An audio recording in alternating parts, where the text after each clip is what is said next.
Hi everyone, so I wanted to show you how I made this Planchette wall plaque. So first of all, you need to draw a rough Planchette shape onto some stiff card and cut that out. This will form the base of our Planchette. This will be basically the armature for the clay. So, and you don't have to do this with clay, you can do it with paper mache as well, by the way. I've just done it with clay for this one. So what you need to do is cut out your Planchette's shape, and I'm just using the other side of my piece of card to try and get the edges even. In the end, what you'll see me do is fold it in half and just trim around a little bit more just to get it the shape spot on, because it was still a bit off. So I just scored down the middle, folded it in half. As you can see, I've used the box off my Ouija board to make this. And then just cut out around the edges to get it nice and even. And you're going to need 2 of these because you want a nice thick base to the cardboard, because we want to use the smallest amount of clay possible. So you want a nice strong card base that's not going to like curl up in the oven or anything. So what you need is 2 layers. Oh, and by the way, the cardboard's fine in the oven as long as you cover it in foil. It'll be fine. So what I will do is cut out the 2 pieces of Planchette, stick them together, cover the whole thing in foil, and then cover it in clay. And it'll be fine in the oven. As long as you've got the foil on, it'll be fine. So I'm just cutting out the second one here. And then I'm going to use my hot glue to glue them together. And yes, I know obviously it's going to go in the oven and the hot glue will remelt, but I've found it doesn't really affect it. Like, I don't tend to find that the 2 layers separate. So it's been fine. If anything, it makes it melt so it spreads out a bit more evenly between the 2 layers, to be honest. So I've got my 2 layers, and then I'm going to glue those together to make a nice stiff base. And then the next bit takes forever, so I'm not going to record the next bit. The next bit, I'm just going to roll out loads of clay. This is oven baked clay. I've rolled out loads of it and stuck it all over the Planchette. It took me ages because it was cold in my room, so the clay was really hard. So I didn't bother recording that, else this video would have been about a week long. So once you've coated the whole thing in clay, then it's time to have fun and decorate it. Now you can decorate it however you want. You can make it as spooky as you like. I've decided to use my skull mould that I use when I make resin pieces, and press some clay in there that I've softened by just squeezing it repeatedly until it softens up a little bit. It does take a little bit of work just to get it malleable.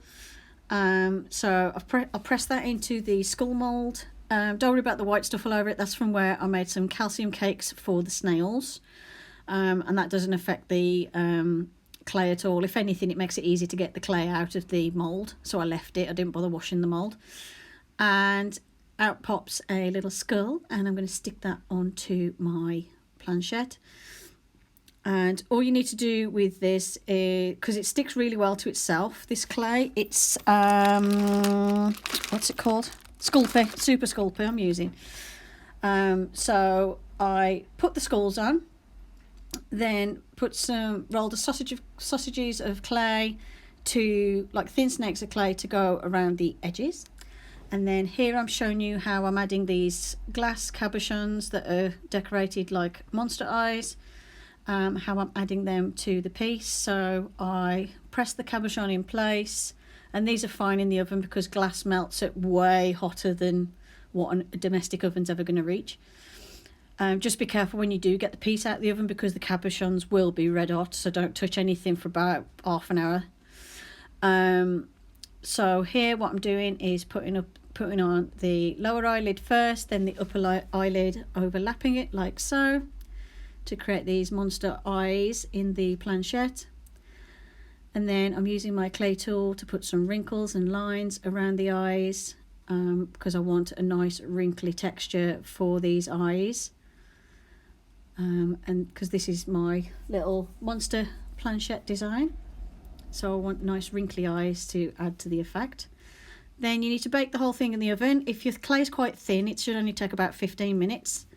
And then you paint the whole thing black, And don't worry about going over the cabochons either, because it's dead easy to get the paint off, especially if you're using acrylic paint. So as you can see, all I'm doing here now is just scraping with a clay tool to get the paint off the cabochons. You could paint around each cabochon if you really wanted to, but for speed I just paint over the lot and then scratch it off. It doesn't take long, as you can see, to just scratch off that paint layer that's over the glass, because acrylic's not going to stick to the glass. And I paint my clay, here's a little tip as well, I paint my clay when it's still warm, not when it's boiling, but when it's still warm. That way the paint dries virtually instantly, so it's dead quick to paint as well. But obviously just don't touch the cabochons because they will burn your fingers. So here what I'm doing is I'm going around and I'm scraping off the paint off the cabochons, off those little eyeballs, to reveal the colours underneath. And I like how they really show up with the black background. I am going to add more to this. I'm just doing this step first. I'm going to use some gilding wax stuff over the top to show the details up and to give it a sort of antique-y type effect. I really like how the blue of these cabochons really shows up against the black. I'm going to have to use these again for another project. And if you're wondering about the cabochons, literally it's just a bag full of them with the eyes already attached that I got off Amazon. Not sponsored or anything, I was looking for craft materials and things on Amazon and found these, and I was like, yep, I'm having them. So yeah, they come with the eyes picture of the eyes already stuck on them, so it's dead easy to use in projects. I used them when I did my little blue demon called Daniel, when I made that doll repaint. I used the same cabochons for him, and they worked really well. I used the red and yellow ones for him. This one I've used all blue pinky based ones, mainly blue. And I'm just scraping off the rest of that paint. Any bits that are left behind will come off with a stiff brush later on.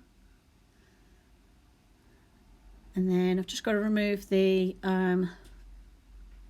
paint off this last one at the top. And if you're wondering what the sigil is, that's my own personal sigil I've made. Basically it just says fum, and I've turned it into a sigil because I use that to sign my artwork now. So in case you're wondering what the sigil means, you can put sigils of any meaning on if you want to.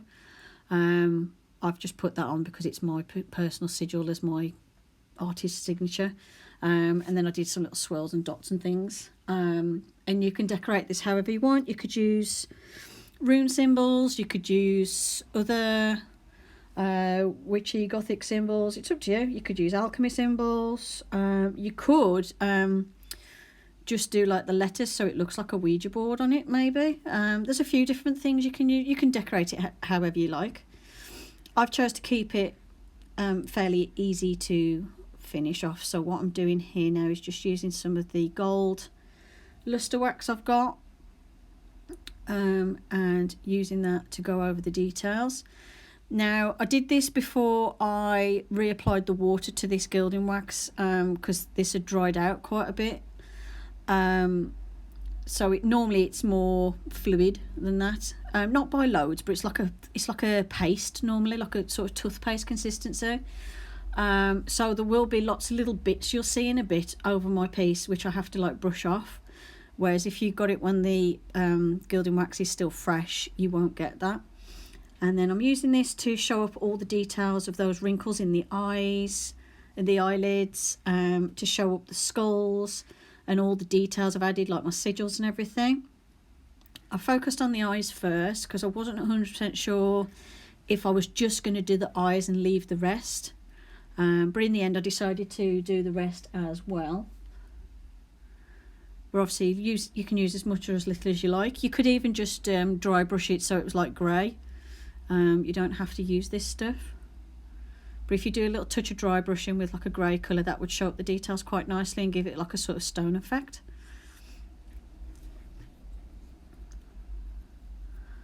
So I just went round adding as much as I wanted to make the details pop. And the benefit of this as well If you change your mind and you think, oh no, I've used too much of this stuff, just paint it black again with the acrylic paint.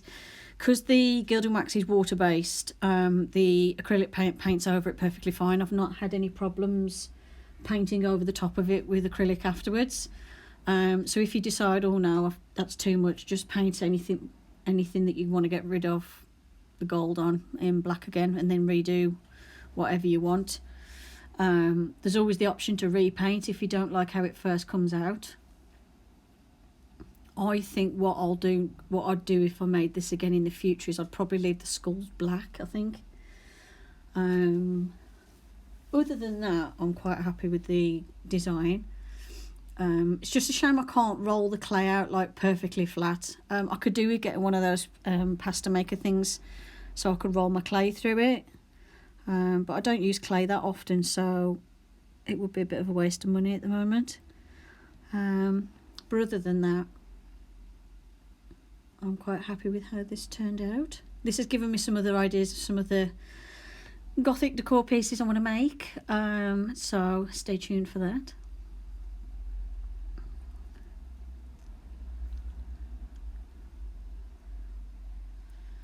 And then I'm just using a brush here, as you can see, to get those little bits off. And if you've got any little bits to brush off and you do that and you find some of the gilding wax has come off, just touch it up a little bit just to refresh it. So I'm just touching up some little areas where it rubbed off. This stuff will sort of dry out and set, and then doesn't rub off afterwards, in case you're wondering. But obviously, because I've only just applied it, it does rub off quite easily, so you do have to be careful. And when it's done and finished, it looks like this, which you'll see in the photo next. Hope you enjoyed this little video. Thank you for watching, and I'll see you in the next one. Bye for now.